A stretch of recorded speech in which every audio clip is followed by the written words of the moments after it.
आज है 15 जुलाई और आज हम लोग डिस्कस करने वाले हैं गूगल और भारत। हाल ही में गूगल ने भारत के लिए एक बहुत ही बड़ा पैकेज अनाउंस किया है, उसके बारे में डिस्कस करेंगे। ई लोक अदालत भारत में अब तक ऐसा पहली बार हुआ है कि जब किसी भी राज्य में जो सुनवाई हुई है किसी केस की वो ऑनलाइन हुई है, तो उसके बारे में डिस्कस होगा। साथ में शुद्ध ये भी एक डिवाइस है, हाल ही में बनाई गई, किसके द्वारा बनाई गई, क्या किया जाएगा, इससे बारी बारी से डिस्कस हम लोग करते हैं। सबसे पहला आता है गूगल का भारत में निवेश। अब देखिए है क्या, माजरा क्या है। आपको पता है कि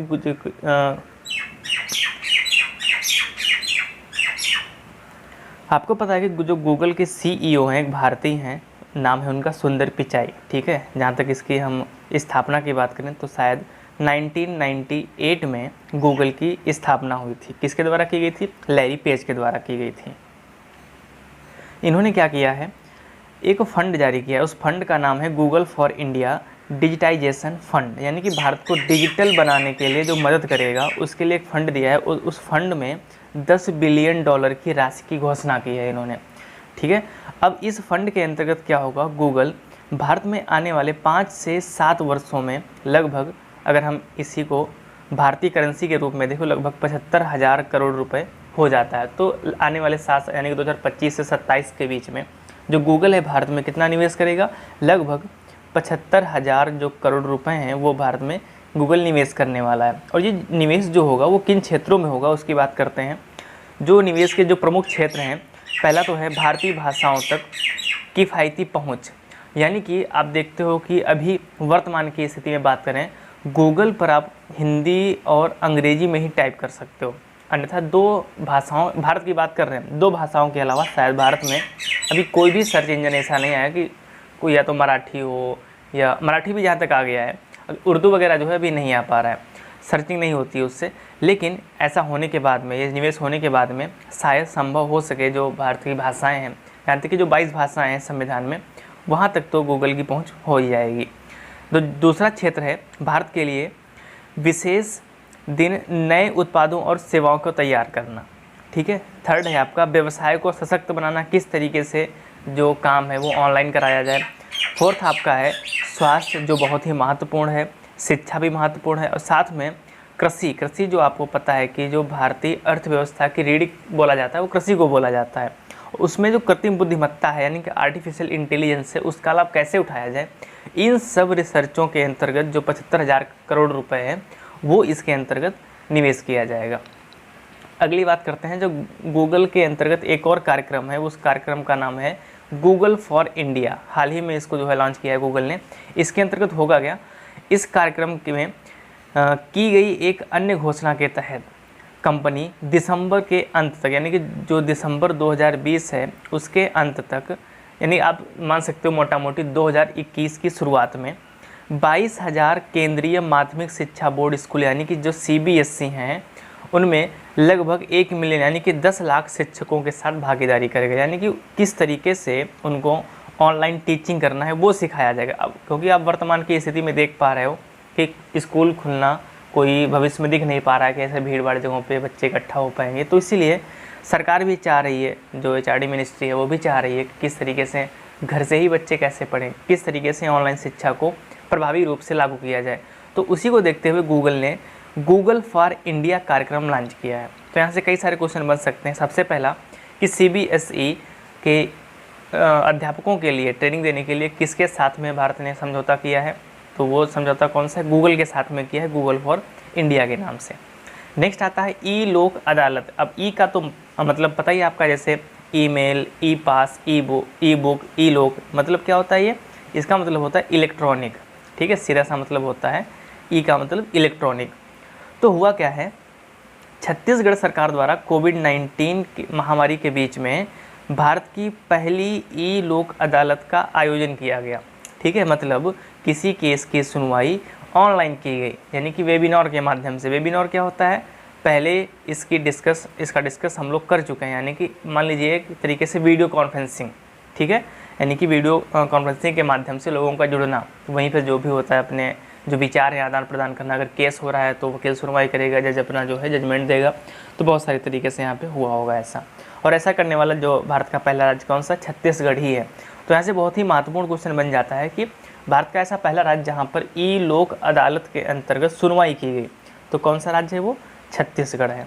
ठीक है, नेक्स्ट आता है, इसका जो आयोजन है वो उच्च न्यायालय तथा छत्तीसगढ़ राज्य विधिक सेवा प्राधिकरण के द्वारा किया गया। और इसका जो उद्घाटन है, क्योंकि भाई अगर किसी राज्य या जो है कि भारत की जो पहली ई लोक अदालत है उसका जो उद्घाटन हुआ है उच्च न्यायालय के मुख्य न्यायाधीश PR रामचंद्र मेनन। कहाँ के उच्च न्यायालय के न्यायाधीश? यानी कि जो छत्तीसगढ़ का उच्च न्यायालय है वहाँ के न्यायाधीश। आपको पता है कि लगभग हर राज्य में वहाँ का उच्च न्यायालय यानी कि हाई कोर्ट होता है। अगर हम वर्तमान स्थिति की बात करें तो पूरे भारत में अब तो 25 हो गए हैं, क्योंकि पहले 24 थे। और इसका जो उद्घाटन हुआ है किसने किया है? छत्तीसगढ़ उच्च न्यायालय के मुख्य न्यायाधीश PR रामचंद्रन। ठीक है, नेक्स्ट क्या है आपका? नेक्स्ट है शुद्ध। शुद्ध क्या है? सबसे पहला इसका फुल फॉर्म देखते हैं, smartphone operated ultraviolet disinfection helper. अब जैसे कि देख रहे हो कि जो कोरोना वायरस का क्राइसिस चल रहा है तो इसके चलते बहुत सारे संस्थान, चाहे हम DRDO की बात करें, ICMR की बात करें, IIT गांधीनगर की बात करें, IIT गुवाहाटी की बात करें, तो सब कहीं ना कहीं मिलके अपने अपने जो इनोवेशन है वो सामने ला रहे हैं। तो इसी प्रकार का एक इनोवेशन क्या है, शुद्ध नाम का, IIT कानपुर के द्वारा ये किया गया है। इसमें है क्या, ये शुद्ध नाम का है कि जैसे नाम से ही लग रहा है कि एक अल्ट्रावायलेट डिसइंफेक्शन हेल्पर है, यानी कि कुछ एरिया में कुछ समय में ये जो वायरस है उससे बिल्कुल डिसइंफेक्ट कर देगा वहाँ पे। ठीक है, सैनिटाइज कर देगा। और यह जो डिवाइस है 15 मिनट में 10 बाई 10 फुट यानी 10 बाई 10 वर्ग फुट का जो कमरा है उसको, किडनैप नहीं है, सैनिटाइज, ठीक है, सैनिटाइज कर सकता है ये। तो सीधा सा नाम यहाँ पे याद रखना है। शुद्ध क्या है? शुद्ध आपका एक डिसइंफेक्शन हेल्पर है जो किससे ऑपरेट होता है? मोबाइल के थ्रू ऑपरेट होता है। उसको आप कहीं भी बैठ करके, जैसे आप कमरे में लगा दीजिए, उसको बाहर निकल आइए और अपने फ़ोन से उसको कनेक्ट कर लीजिए, क्योंकि इसमें एक सॉफ्टवेयर भी इसके लिए एप्लीकेशन बनाया गया है। वो अपने फ़ोन में इसको इंस्टॉल करना होगा, उसी से पूरा का पूरा ये ऑपरेट हो जाएगा। कब बंद करना है, मूव करना है, आगे पीछे लेना है, ऑफ़ करना है, तो ये सब चीज़ें आपका फ़ोन से ही इसमें होंगे। और ये पहला ऐसा डिवाइस है, डिसइंफेक्शन डिवाइस जो है भारत में, जो फ़ोन से ऑपरेट होता है, इसीलिए जो है ये महत्वपूर्ण हो जाता है। नेक्स्ट आता है वान कर्मन पुरस्कार 2020। बहुत ही महत्वपूर्ण है ये। महत्वपूर्ण क्यों है? क्योंकि ये भारत के परिप्रेक्ष्य में न्यूज आई है, इसीलिए जो है महत्वपूर्ण हो जाता है। इसरो पता है आपको? इसरो क्या है? Indian space research organisation. इसकी स्थापना 1969 में हुई थी। ठीक है, आपको पता होगा, पहले भी इस पर डिस्कस हो चुका है। तो इसरो के जो चीफ हैं वो कौन है? सबको पता होगा, के सिवान, ठीक है। और इनका जो पूरा नाम है कैलाश वडिवू सिवन है। इन्हीं को इंटरनेशनल एकेडमी ऑफ एस्ट्रोनॉमिक्स, ठीक है, एस्ट्रोनॉटिक्स यानी कि IAA के वान कर्मन पुरस्कार 2020 के लिए चुना गया है। ठीक है, और यह जो पुरस्कार है वो IAA यानी कि इंटरनेशनल एकेडमी ऑफ एस्ट्रोनॉटिक्स का सर्वोच्च सम्मान है। ठीक है, और इस पुरस्कार की जो शुरुआत हुई थी यानी कि स्थापना हुई थी 1982 में हुई थी। और तभी से विज्ञान की किसी भी शाखा में, चाहे वो फिजिक्स हो, केमिस्ट्री हो, बायो हो, एस्ट्रोफिजिक्स हो, एस्ट्रोनॉटिक्स हो, कुछ भी हो, अंतरिक्ष विज्ञान हो, तो किसी भी शाखा में आजीवन उपलब्धियों को चिन्हित करने के लिए दिया जाता है। अब जैसे आपको के सिवान के बारे में पता है, तो चंद्रयान 2 जो मिशन है कहीं ना कहीं इनका उसमें अहम रोल रहा था। बाकी वो अलग बात है कि पूर्ण रूप से सफल नहीं हो पाया, तो इसीलिए कहीं ना कहीं उनको ये वान कर्मन पुरस्कार जो है दिया जा रहा है।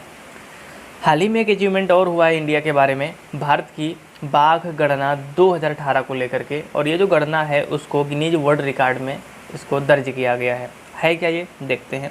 ऑल इंडिया टाइगर एस्टिमेशन 2018, ये इसका चौथा संस्करण था, को कैमरे से कैद किया। यानी इसकी जो जनगणना हुई है 2018 में बाघ की, वो कैसे हुई है? कैमरे से हुई है, यानी कि ऑनलाइन मान लीजिए हुई एक तरीके से। तो कैमरे से दुनिया का सबसे बड़ा वन्य जीव सर्वेक्षण के लिए गिनीज वर्ल्ड रिकॉर्ड में शामिल किया गया है। यानी कि जगह जगह पर इसमें हर अभ्यारण्य हो, चाहे वो टाइगर रिजर्व हो, वहाँ पे कैमरे लगा दिए गए और उसी से पूरी ट्रैकिंग की गई उसमें। ठीक है, यह जनगणना यानी कि जो ऑल इंडिया टाइगर एस्टिमेशन है वो 2006 से शुरू हुई थी और तभी से प्रत्येक 4 साल के अंतराल में ये होती आ रही है। अगर वर्तमान स्थिति में बाघों की संख्या की बात करें तो 2967 भाग नहीं, ये बाघ है। ठीक है। 2967 यानी कि 2967 बाघ हैं, और जो विश्व का 75% है, यानी कि विश्व में सबसे ज़्यादा बाघ कहाँ पे हैं, वो भारत में ही हैं। नेक्स्ट आता है आज के जो वन लाइनर हैं। सबसे पहला जो आपका है ली सियन लूंग, ठीक है, सिंगापुर के प्रधानमंत्री के रूप में इनको चुना गया है। नेक्स्ट आपका है आबाद बिन हसन जामी। आबाद बिन हसन जामी जो है एक प्रसिद्ध कार्टूनिस्ट थे, तो इनका हाल ही में निधन हो गया है, ठीक है। अब इनको याद कैसे, मतलब इसमें क्या याद रखना है, तो क्वेश्चन किस तरीके से पूछेगा कि हाल ही में चर्चित आबाद बिन हसन जामी जो है इनका निधन हो गया है, वो किस क्षेत्र से संबंधित थे या किस लिए जाने जाते थे, तो आपको बताना है किस लिए जाने जाते थे। ये कार्टूनिस्ट थे, कार्टून बनाते थे ये। नेक्स्ट आता है बीसीसीआई ने हेमांग अमीन को अपना अंतरिम सीईओ बनाया है, तो ऐसे क्वेश्चन पूछ सकता है कि बीसीसीआई का सीईओ वर्तमान में कौन है, तो हेमांग अमीन। आज के प्रश्नों की बात करें अगर, तो पहला प्रश्न आपका है हाल ही में हॉकी इंडिया के अध्यक्ष किसको बनाया गया है। सेकंड आपका है असीम का पूरा नाम क्या है, ठीक है। थर्ड आपका है संयुक्त राष्ट्र जनसंख्या कोष की स्थापना कब हुई थी, क्योंकि पिछले वीडियो में इसका डिस्कस अच्छे से हुआ था। फोर्थ आपका है इस वर्ष में विश्व जनसंख्या दिवस की थीम क्या थी, ये भी पिछले वीडियो में ही डिस्कस हुआ है। पांचवा आपका है तिब्बत के धर्मगुरु दलाई लामा पर लिखी गई पुस्तक का नाम क्या है। इन सभी प्रश्नों के उत्तर आपको कमेंट बॉक्स में बताने हैं, ठीक है। तो वीडियो कैसा लगा ज़रूर बताएं।